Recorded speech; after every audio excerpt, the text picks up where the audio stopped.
You know about Jerome? I do not know about Jerome. It's one of the most famous ghost towns in the world. Huh. So we live near a town here that's a really famous ghost town. It's called Jerome, Arizona. And it's a mining town built into the side of a mountain. And I go over there, we eat, it's kind of wonderful. Oh, yeah. It's like the hippies took it over in the 70s after it was abandoned mines, the 60s and 70s, and they kind of turned it into an art colony. Oh, cool. Just because the mines were largely abandoned.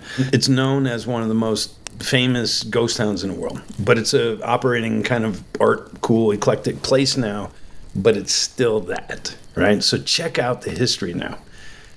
The thing in the desert, in the high desert out here, is you realize like how harsh it must have been before air conditioning, before running water. Like, I mean, you just can't imagine. This is all the cliff dwellings are here, right from the Anunnaki, the cliff dwelling natives from 1,000 years ago. They just disappeared, and all those brick dwellings and stuff. I mean, some of them you can see like from our house, and they're just littering the landscape around here.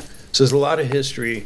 With a lot of tribes. Some of them were in the cliffs, some of them were on the flatlands, and a lot of lore of wars, lore of giants, lore of all kinds of supernatural things, skinwalker ranches. You've heard of that stuff? Yeah, I've heard of quite a few of them. And so it's kind of a mystical place, and people come here for that reason, right? Like a lot of people travel here from all over the world just because the vortexes. You ever hear that? The vortexes around these big land monuments, a lot of them is crystalline qualities, different types of minerals and stuff in the mountains.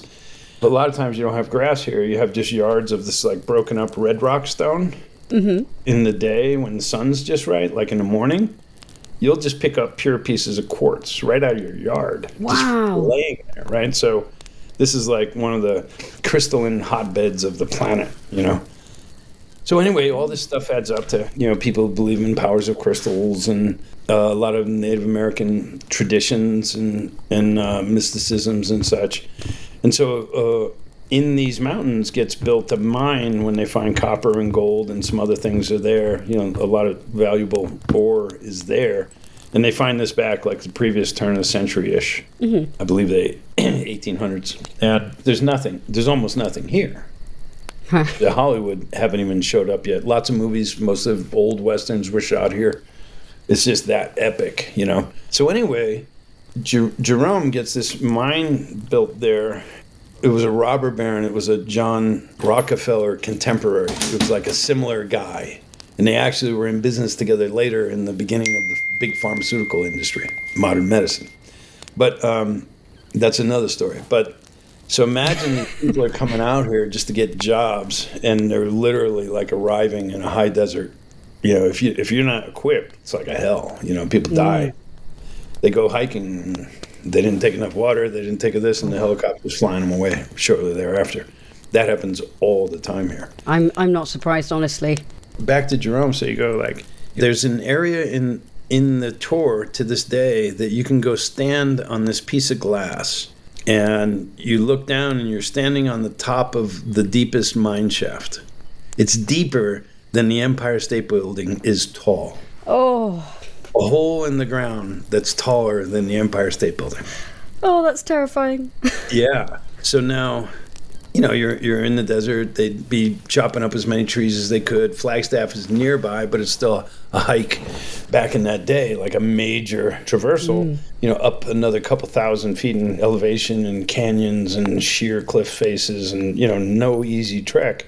No. They had a saying amongst this very productive mine that was drawing people out like kind of gold rush kind of seekers, right? We'll go work in the mines, maybe we'll strike it big. And so now the stories of what would happen with the collapses, but they'd have like a doctor, they'd have what they'd call a medical hospital. Was it really how many people could help people and how many people were hurt in all the cave-ins over the decades? Mm. And they had sayings that the workers would be telling the management, like, we need more beams. We don't have enough wood to keep the places safe. And management had this sort of notorious saying, which was, men are cheaper than beams. Ooh. Right? So lots of horrible, horrible cave-ins, people mangled from cave-ins and being dragged out in bodies, and there was several, and some of them were like epic in scale.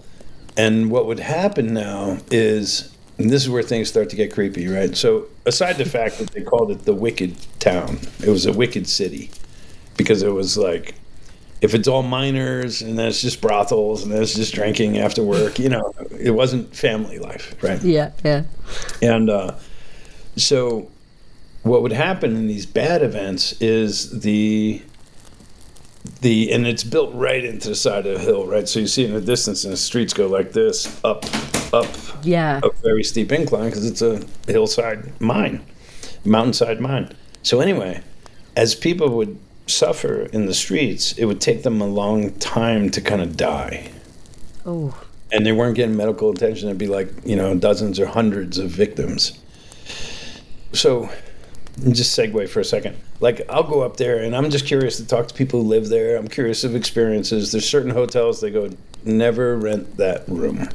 Ooh. Right? And you can rent the room, but they go, don't ever rent that room. So it's kind of like The Shining or something. There's murders that take place. There's things that happen. And people that absolutely swear some of the rooms are still haunted. So it has this lore to it. And I talked to a guy who had one of the biggest ghost hunter episodes, and he goes, that area, the Asylum Hotel, freaked them out. And they were like a documentary crew. But the creepiest thing to me, I would talk to old timers that lived there, and just in a bar or something, and I'd say, well, what do you know, what you used to hear, and what goes on? And they said, well, the natives, the Indian Nation peoples, they would say that because of the crystal, because of all the minerals and crystals and underground aquifers, right, like underground rivers that are supposedly like pure crystal beds, they said things stay here a lot longer than they should. Oh. And I was like, well, like, what do you mean? And they go, I mean, you mean like, dead people and things like that? And they were like, that and other things stay here a lot longer than they should. And I was like, well, that's kind of creepy, right? So I was like, that. But then I heard one thing that really creeped it out for me. When I heard it, I was like, wow. So what they said was, when those people were all hurt and the miners died, they'd cremate the bodies, right? Makes sense, Yeah. Makes sense. But then they'd mix the ashes, because materials were low.